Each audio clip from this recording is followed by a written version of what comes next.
estamos viendo a Dios. Y repite en el versículo 2, estamos en Juan 1, y repite en el versículo 2, este era en principio con Dios. Desde la eternidad pasada y hasta la eternidad futura, un solo Dios, tres personas en perfecta comunión, en perfecta armonía. Aquí nos ha hablado Juan de la persona. En el principio era el Verbo, y el Verbo era con Dios, y el Verbo era Dios. Este era en el principio con Dios. Pero ahora nos hablará Juan acerca de los hechos de ese Verbo, acerca de los hechos, y nos va a mostrar al Verbo como creador. Versículo 3: todas las cosas por Él fueron hechas, sin excepción. Está diciendo todas, todas, no está diciendo algunas. No, es que Dios el Padre hizo el sol y Jesucristo las estrellas. No es eso lo que dice. Lo que está diciendo es que todas las cosas por Él fueron hechas. De manera que cuando usted se va a Génesis 1, donde está el relato de la creación, allí encontramos al Padre, encontramos al Espíritu Santo que se movía sobre la faz de la tierra, pero ahora Juan aquí nos aclara que allí también estuvo el Verbo como creador. Y para que no quede la menor duda, Juan lo dice en forma afirmativa y en forma negativa. Todas las cosas por Él fueron hechas. Lo afirma. Y mira la conclusión. Y sin Él, nada de lo que ha sido hecho fue hecho. Esto echa por tierra, así muchos se esfuercen por indicar lo contrario, esto echa por tierra la teoría de la evolución. El creador, Cristo. De la nada, nada puede salir. Nada puede salir. ¿Por qué hay lo que hay? Porque Dios con su palabra, el Verbo, creó lo que hay. En Hebreos nos dice algo adicional, en Hebreos que acabamos de leer, no solamente nos dice que Él es el creador, sino que Él es el sustentador. Es quien sustenta, es quien sostiene. No solo creó, sino que sustenta. Todas las que quieran, solo que sean fáciles.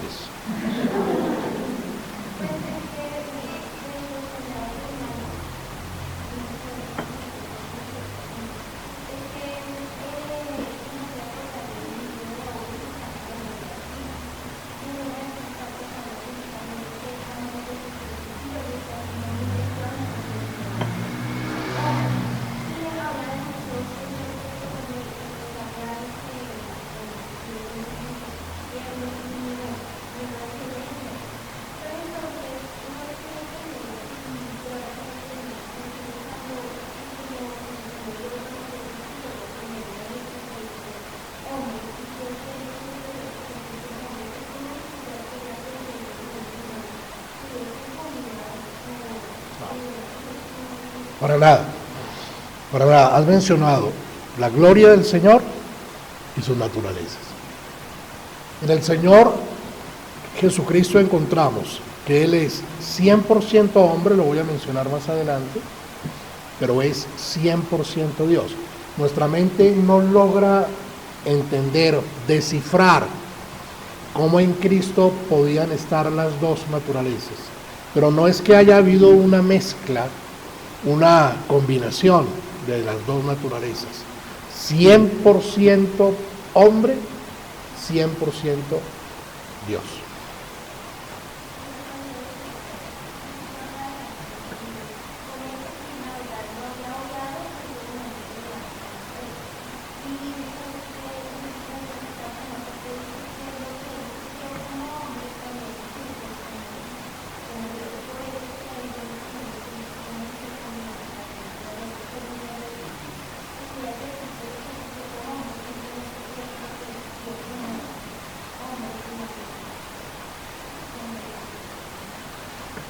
¿Te acuerdas que eran preguntas fáciles?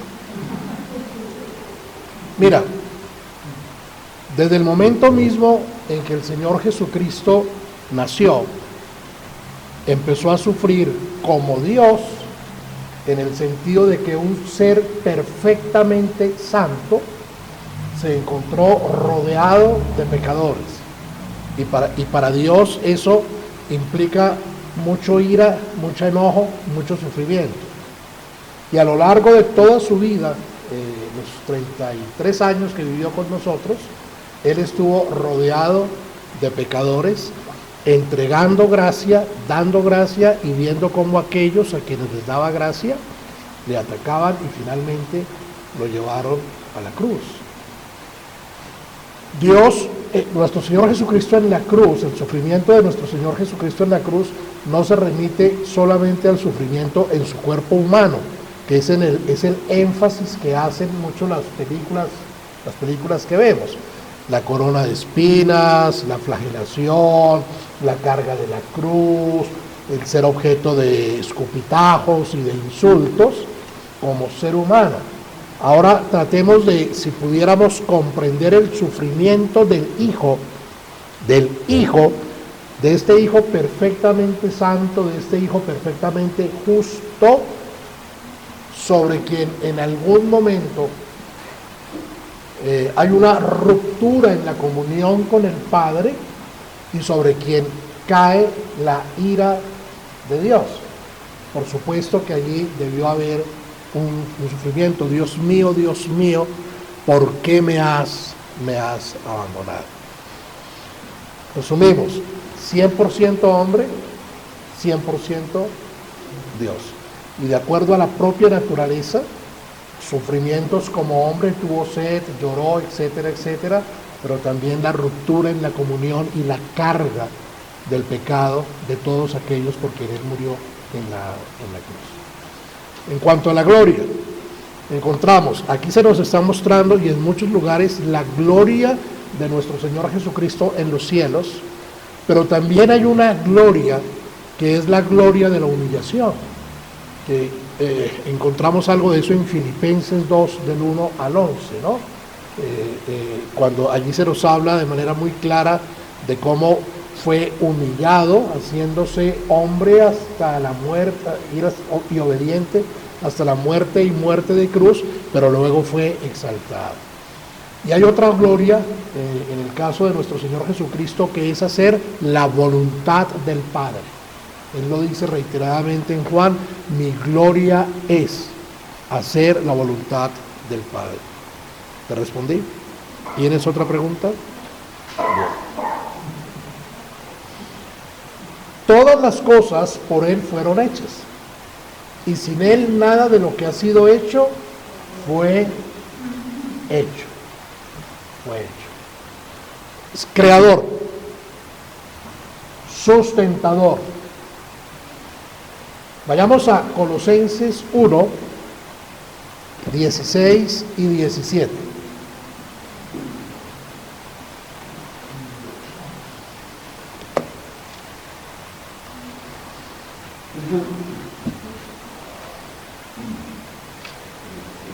Porque en Él fueron creadas todas las cosas, las que hay en los cielos y las que hay en la tierra, visibles e invisibles, sean tronos, sean dominios, sean principados, sean potestados. Todo fue creado por medio de Él y para Él. Y Él es antes de todas las cosas, y todas las cosas en Él subsisten. El hecho de que en Cristo hayan sido creadas todas las cosas y que todo aquello que fue creado ahora esté sustentado y gobernado por Él, además de mostrar a nuestro Señor Jesucristo como creador, por supuesto que lo muestra como un ser inteligente, como un ser de orden, como un ser poderoso, soberano y perfectamente preciso. Preciso. Por ejemplo, cuando Él creó el agua,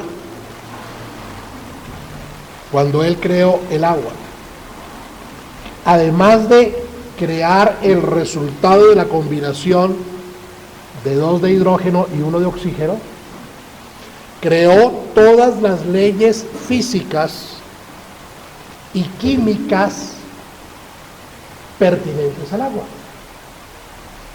Por ejemplo, al nivel del mar, a 100 grados, se da la ebullición. Tras darse la ebullición, hay evaporación. A 0 grados, hay congelamiento. Preciso, perfecto. Absolutamente todo en las manos de nuestro Señor Jesucristo. Miren el ser de quien nos está hablando Juan. Eterno, infinito, Dios, comunión con la Trinidad, parte de la Trinidad, creador, sustentador. Y en el versículo 4 dice que en Él estaba la vida. Que en Él estaba la vida. Acercándose ya al propósito del Señor Jesús, que es dar vida eterna a todo aquel que cree en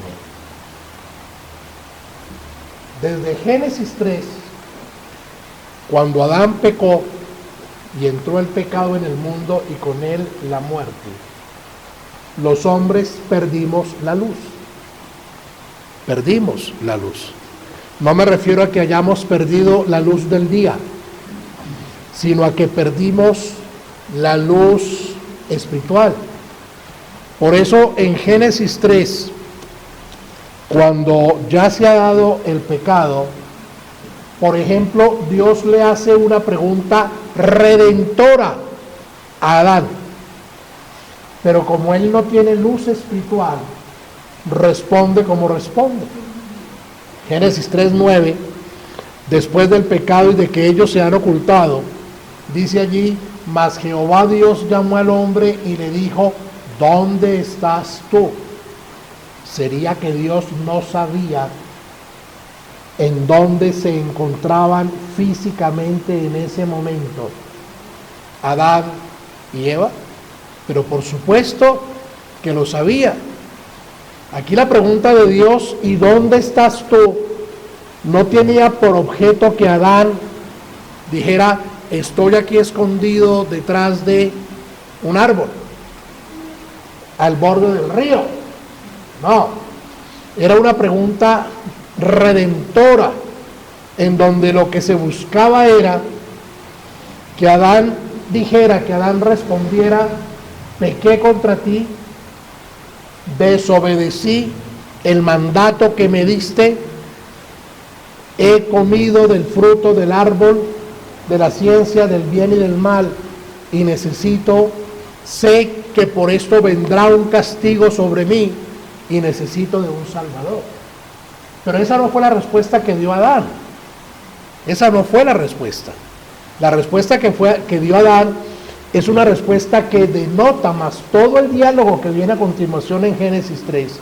Es una respuesta y un diálogo que muestran la oscuridad, la pérdida de la luz espiritual en que cayó Adán junto con Eva y junto con toda la humanidad. Por eso él dice: oí tu voz en el huerto y tuve miedo, porque estaba desnudo y me escondí.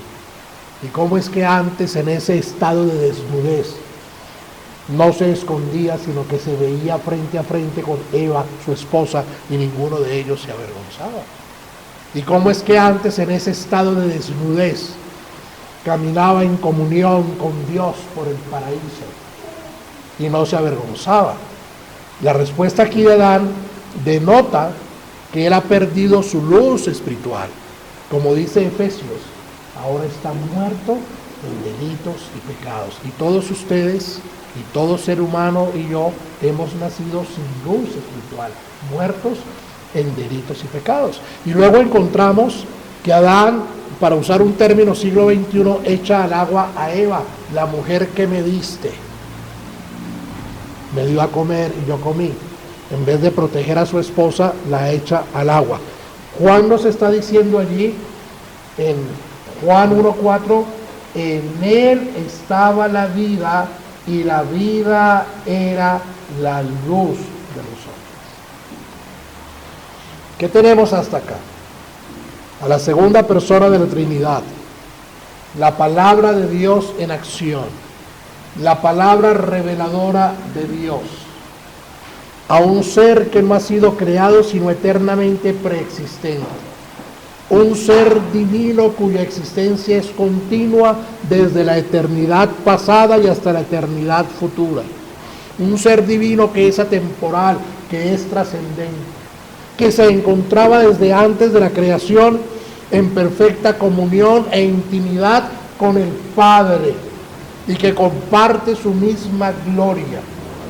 Como comparte su misma gloria y él mismo es Dios y tiene una igualdad esencial con Dios, él tiene los atributos de Dios, los perfectos atributos de Dios. Encontramos a un ser que no solo es creador, sino que además de ser creador, sustenta y gobierna todo aquello cuanto ha creado. Y a un ser que es la vida misma. Enorme, grandioso, majestuoso. Entonces ahora sí, vaya usted a Juan capítulo 1, versículo 14. Ahí está la Navidad. Y aquel verbo fue hecho carne. Y aquel verbo fue hecho carne. 100% Dios, 100% hombre. Así que cuando nosotros hablamos de la natividad de Cristo, cuando nosotros celebramos la Navidad, es mucho más, hermanos y hermanas, que armar un pesebre en donde colocamos un niño desnudo y unos bueyes y el héroe de turno. Pesebre sin Superman o sin Batman, Flash, no es pesebre, ¿cierto? ¿No les parece que no por el pesebre en sí mismo, sino por la intención, estamos disminuyendo la gloria de aquel cuya natividad estamos celebrando? Cuando vemos los centros comerciales atiborrados de personas afanadas porque el 24 a las 12, momento en que se celebra el nacimiento de Jesús, hay que compartir unos regalos. Las agencias de viajes, los aeropuertos y las terminales de transporte atiborradas, las aerolíneas deben disponer de más aviones y las transportadoras terrestres de más flotas, porque la gente sale porque necesita estar con su familia el 24 a las 12 para celebrar el nacimiento de Jesucristo. Es más que eso. Lo que nosotros estamos celebrando el 24 es que ese ser divino, grandioso, majestuoso, que no alcanzamos a comprender, en el que tenemos cosas que no entendemos, como las que tú acabas de manifestar, como es que 100% hombre, 100% Dios. Eso es lo que celebramos. Eso es lo que celebramos. Ahora, ¿deberíamos celebrar la Natividad del 24? No. Deberíamos celebrarla todos los días, gozarnos en que Dios se haya hecho hombre para salvar de pecado a todo aquel que cree en Él. Y termino con lo siguiente. De la expresión "y el verbo se hizo carne", del hecho, de la acción, el verbo se hizo carne, es que se desprenden una serie de eventos y providencias que Dios tuvo a bien para ese momento histórico hacer que se dieran, a fin de que para nadie pasara desapercibido el nacimiento del Mesías. Por eso entonces vemos la estrella guiando a los reyes que vienen a adorar y a humillar al niño. Por eso vemos el nacimiento de Juan Bautista, quien más adelante se convertiría en el heraldo, la profecía de Zacarías. Por eso a estos pastores unas multitudes de ángeles se les presentan y les dicen: gloria os ha nacido en Belén aquel que os salvará. Por eso él mismo nace en un pesebre, para denotar de qué se estaba despojando, de esa gloria de los cielos que él estaba dejando, para denotar la humildad que le caracterizaría a lo largo de su vida, porque vino no a ser servido, sino a servir.